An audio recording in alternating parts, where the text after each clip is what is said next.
I went no contact with my parents. Now they're telling everyone I'm dead. You ever look at old family photos and wonder if the people smiling in them were ever real? I do. All the time. In the pictures, we look like the perfect family. Mom with her bright lipstick and white teeth. Dad with his hand proudly on my shoulder. Me, dead-eyed and smiling because I knew better than not to. I'm 27 now. I haven't spoken to them in 3 years. Not a word. Not since the day I walked out of their house and said, "We're done."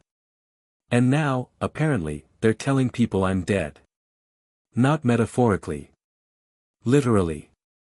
My aunt called me crying last week because someone at church offered her condolences. They told her, "It's such a tragedy what happened to your nephew. So young. Growing up with gaslighters." Let me back up. I grew up in a house ruled by image and silence. Everything had to look perfect, even if it meant hiding bruises under long sleeves or swallowing feelings like they were poison. My mom was the queen of emotional manipulation. She'd cry if you upset her, guilt-trip you if you didn't obey, and pretend like she was the world's best mother in front of others. My dad? Cold. Calculated. The kind of man who only showed affection when someone else was watching. Otherwise, I was a disappointment, a waste, or his favorite, an ungrateful little sh*t. The breaking point. It all boiled over when I was 24. I came out as bisexual. Quietly. To them. In our kitchen. Mom clutched her pearls like I'd murdered a kitten. Dad didn't say anything. He just walked away. The next morning, my car tires were slashed. Dad claimed it was a coincidence. When I checked the cameras, the footage was accidentally deleted. That week, I started sleeping with a knife under my pillow. That's when I knew I had to go. Going no contact. I packed everything I could into 2 suitcases and left while they were at church. I didn't leave a note. Just silence. The same kind they'd given me all my life. I blocked them on everything. Phone. Facebook. Even Venmo. I moved cities, changed jobs, started therapy. It was the hardest thing I've ever done. And the most freeing. The fake funeral. Fast forward to last week. A cousin messaged me a screenshot. It was a Facebook post from my mom. A memorial post. Today marks 1 year since our beloved son left this world. We miss you every day. Heaven gained an angel. What the hell? She was getting sympathy likes. People were commenting things like, "So sorry for your loss," and "He was such a good boy." I nearly threw my phone across the room. The call that changed everything. I called my aunt. The one who had always believed me. She was crying, confused. I told her, "I'm alive. I'm okay. But I'm not going back." She broke down. Told me my mom had made up a story about me dying in a car crash. She even showed photos of a burned car to her friends, claiming it was mine. My aunt begged me to come to a family dinner and clear things up. I said no. I told her, let them live with the consequences of their lies. Final words. If you're reading this and thinking of going no contact with your toxic family, know this. It will hurt. They will lie. They will spin stories and play the victims. But you get to be free. You get to rebuild. On your terms. In your peace. And if they say you're dead, let them bury the version of you they tried to control. Because the real you, that version is just starting to live. The funeral they planned without a body. A week after the fake memorial post, I got a message from a former neighbor I hadn't heard from in years. "Hey. I don't know how to say this. But your parents invited people to a private memorial service for you. My mom went. They showed a slideshow. I stared at the message for a long time. They really did it. They held a funeral for me. Without a death certificate. Without a body. Without me. They printed out childhood pictures. Spoke about me in past tense. Told people I was troubled, but special. Claimed I had lost my way. And through all of it, they cried crocodile tears while soaking up the sympathy. They used my pain to build their performance. I was beyond furious. I wasn't just erased, I was turned into a story that fit their narrative. Therapy and rage.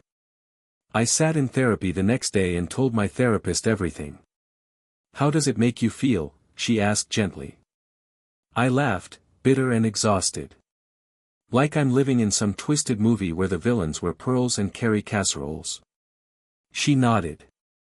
It's not uncommon for narcissistic parents to rewrite the story when they lose control. That word. Narcissistic.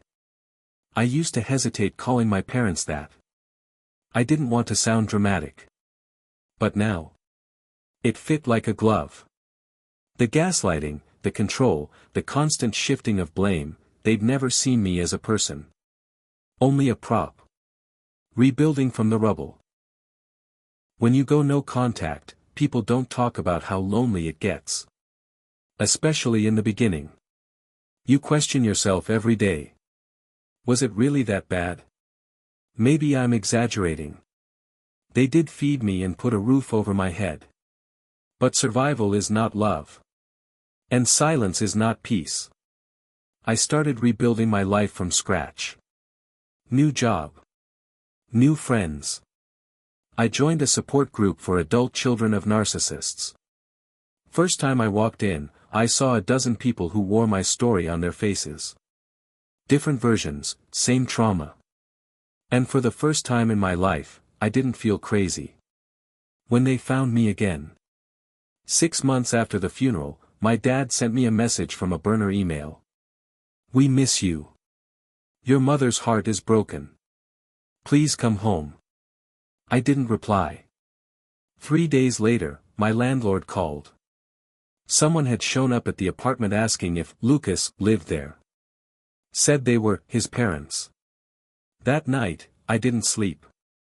I triple-locked the door. I called my therapist. I debated calling the police. Instead, I sent them one message from a newly created email. "Do not contact me again. Any further attempt will be considered harassment. I am not dead. But to you, I will be." And I blocked them. Again. Learning to breathe again. It's been 3 years since I walked away. The air is clearer here. I still struggle. I still have nightmares sometimes, memories of my father's insults, my mother's manipulations. Sometimes I hear their voices in my head when I second-guess myself. But now, I answer back. I tell myself, they don't own your story anymore. I've built a little family of my own. Not by blood, but by choice. Friends who don't flinch when I talk about the past. People who see me, not just the role I was forced to play. I've learned that healing isn't a straight line. Some days I sprint. Some days I crawl. But I'm moving. And I'm free. My sister found me. It was a quiet Thursday evening. I just finished dinner and was halfway through folding laundry when I heard the email notification. It was from an address I didn't recognize. The subject line just read. "Please read this. It's important. See." My stomach dropped. I opened it, hesitating. The message was short.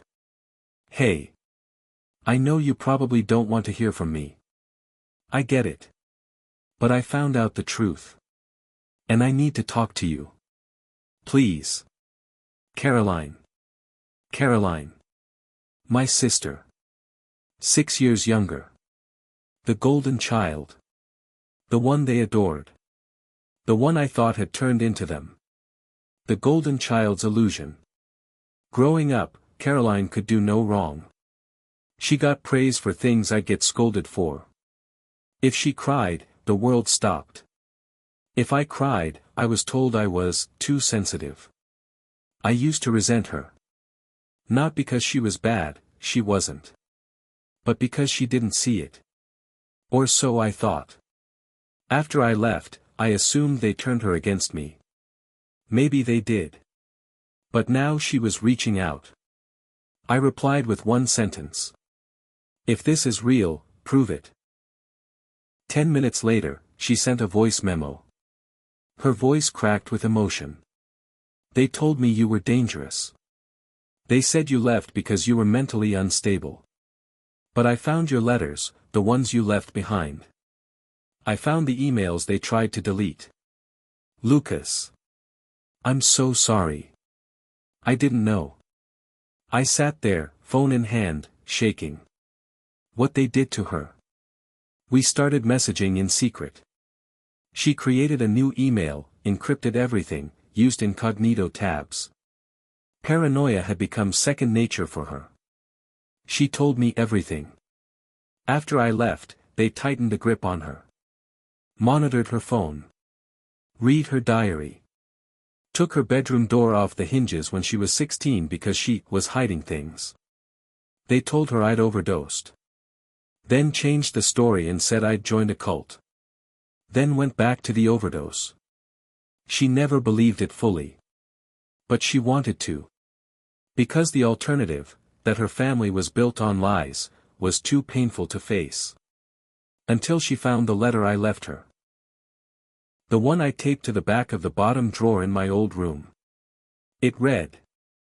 One day, you'll see it too. And when you do, come find me. The meeting. We agreed to meet in a neutral city. I booked a hotel under a fake name. She wore a hoodie and sunglasses. I'd never seen her so nervous. But the moment we saw each other, we hugged like no time had passed. She cried first. Then I did. She kept apologizing. I kept telling her she didn't need to. We stayed up all night talking. Catching up on lost years. Laughing at childhood memories. Mourning the family we thought we had. And then she told me something I wasn't prepared for. They're trying to adopt another kid. I stared at her. What? They've been going through an agency. They want to start over.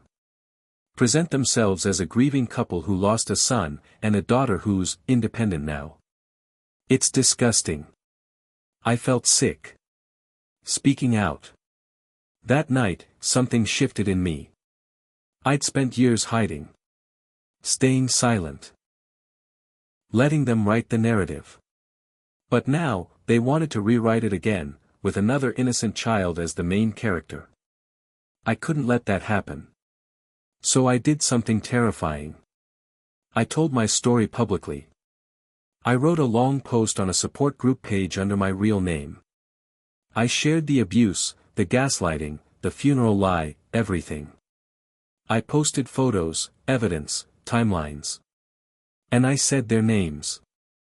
I didn't want revenge. I wanted truth. Within 24 hours, the post exploded. Other people who'd dealt with them, neighbors, former church members, even an old babysitter, started commenting. Sharing their own stories. Backing mine. One person said, I always knew something was off. They were too perfect. Too rehearsed. By the end of the week, the adoption agency had dropped them. The fallout. After I went public, everything unraveled fast. My parents went into damage control mode. They posted a long Facebook rant claiming I was manipulated by internet radicals and suffering from delusions.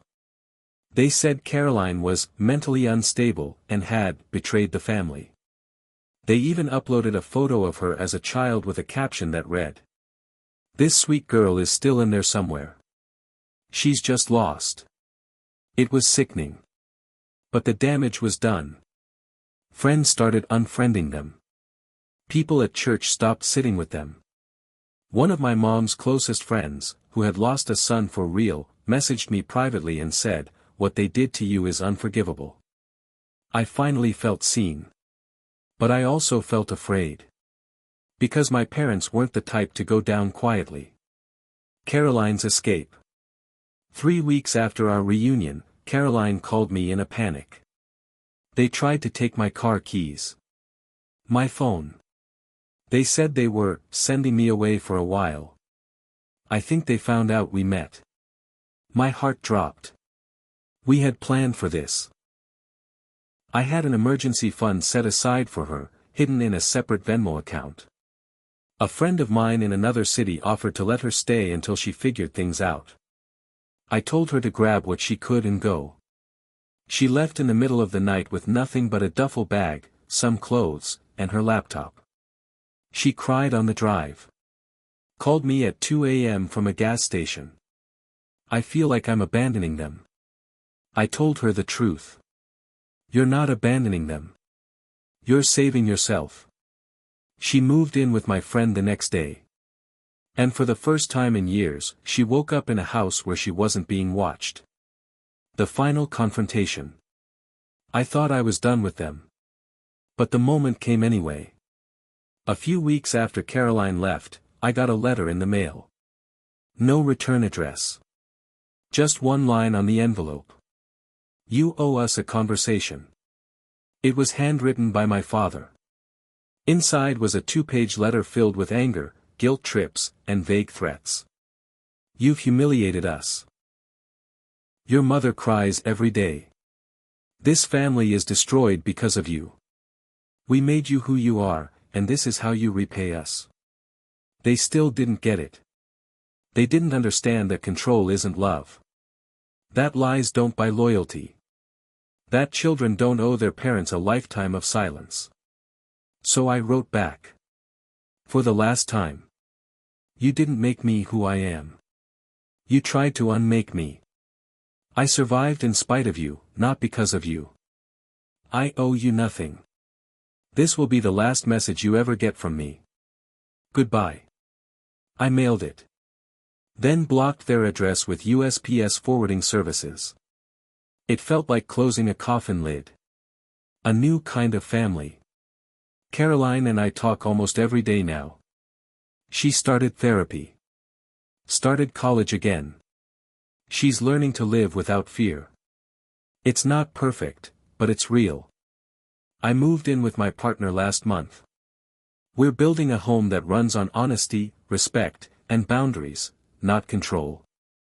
I still get messages from people who've read my story. Strangers.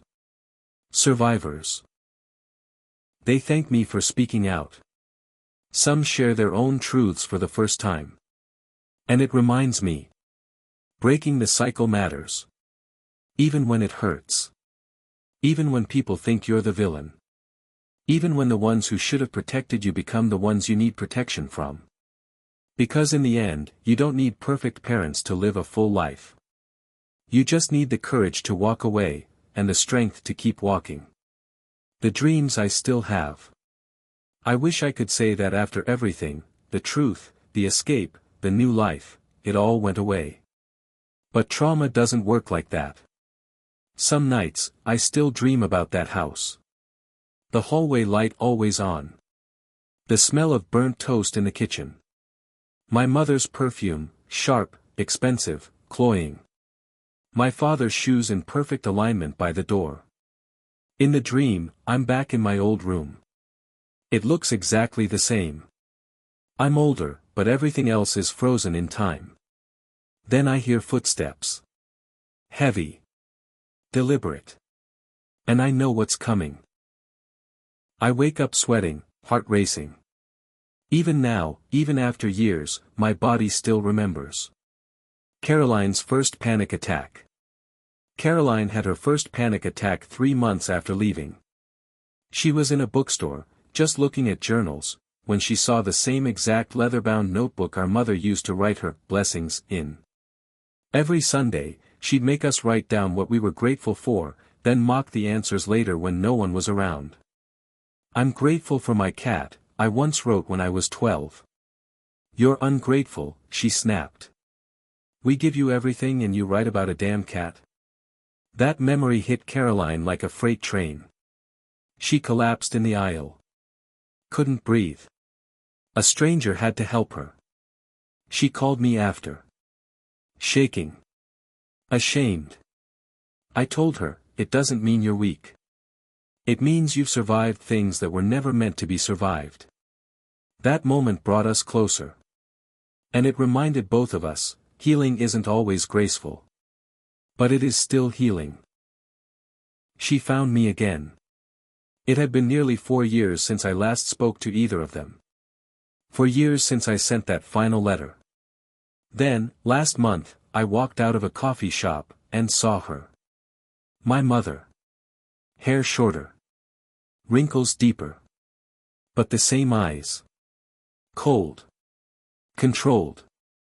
She was sitting on a bench, alone, holding a manila envelope in her lap. She didn't look surprised to see me. It was like she'd been waiting. "Lucas," she said, standing slowly. "I thought maybe, you'd want to talk." I didn't say anything. My chest was tight. My legs frozen. She handed me the envelope. "Just read it. That's all I ask." Then she left.